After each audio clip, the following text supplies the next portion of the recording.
and welcome back to my channel, and let's just jump right on into it. Margaery Taylor Greene, the QAnon conspiracy nut job that unfortunately made it into Congress, is upset because she was kicked off of her committees. I can't get her kicked out of office, and I promise you I will spend the next 2 years trying to ensure that Georgia votes her out. But right now I have to accept the fact that she was duly elected by the people, but I do not have to accept her on committees like the Education Committee and the Budget Committee. And let's talk about why she doesn't deserve to be on those committees and why the Republican Party is absolutely feckless, spineless, and all around now the party of Trump. Shall we? Okay. So I'm not going to put any of Margaery Taylor Greene's videos up. I don't want to give her that kind of attention. I don't want to give the supporters that follow her that kind of attention because she basically speaks the same as terrorists that attacked our Capitol, and well, they don't deserve our attention. But we're going to talk about it.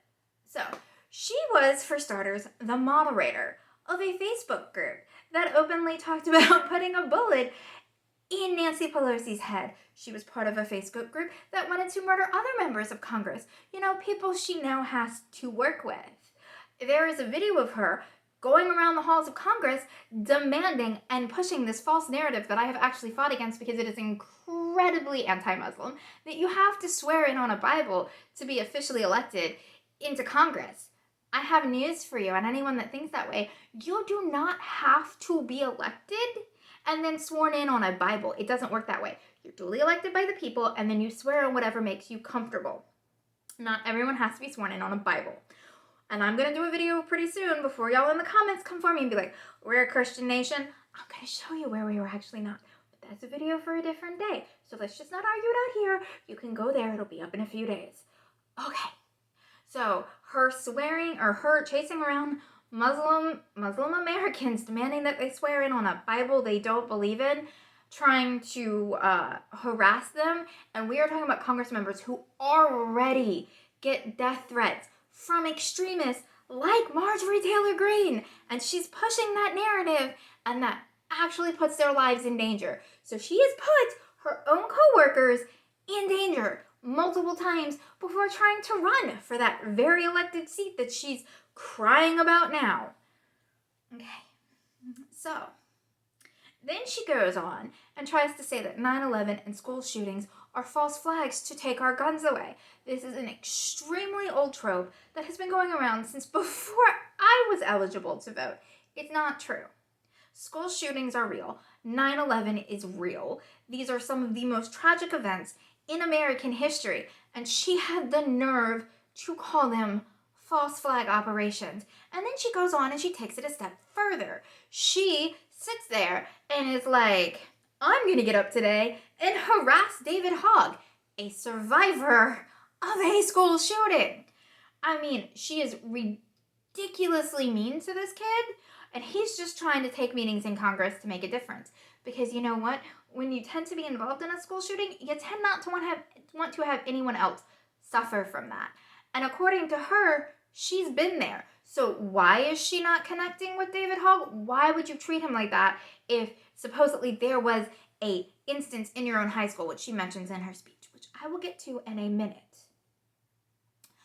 So the harassing of David Hogg, that alone should have disqualified her. Not even the other stuff before. But now let's jump forward to the things she said in just the last 3 to 4 months. She has pushed the Stop the Steal. She has pushed COVID conspiracy theories. She's refused to wear a mask and got into a screaming match on the House floor because they made her wear a mask. You know, so she doesn't kill the older members of Congress. She had a problem with that because she still believes in conspiracy theories and she still pushes them. The Stop the Steal. You know, the thing that led up to the January 6th insurrection? She supported that wholeheartedly. She still tries to say that this election was stolen. She still tries to say that Donald Trump was the rightful winner of this election when he lost, what was it? Him and his supporters lost 60 cases in court. They tried to push the false narrative that Mike Pence could, magically make it change, even though that's not constitutionally correct, as we've already seen. And she helped encourage the people that came to our Capitol and caused an insurrection. Okay? Now, She has shown zero remorse for any of this. If you have not seen her speech of her trying to defend herself, please go check that out. Just Google Margaery Taylor Greene's speech. It'll pop right up. She makes zero apologies. She tries to gaslight. Her main thing is to gaslight. Her second thing is whataboutism, where she tries to push it on to the Democrats, saying, why are you not going after Democrat people that have said this, this, and this? Or she went after Kamala Harris for setting up bail for Black Lives Matter. She didn't encourage violence. Last time I checked, she's denounced the riots that happened and did her best to keep things peaceful. Can Margaery Taylor Greene say that? No, she cannot. But yet she still wants to whataboutism with the most powerful woman in the United States. Because reasons.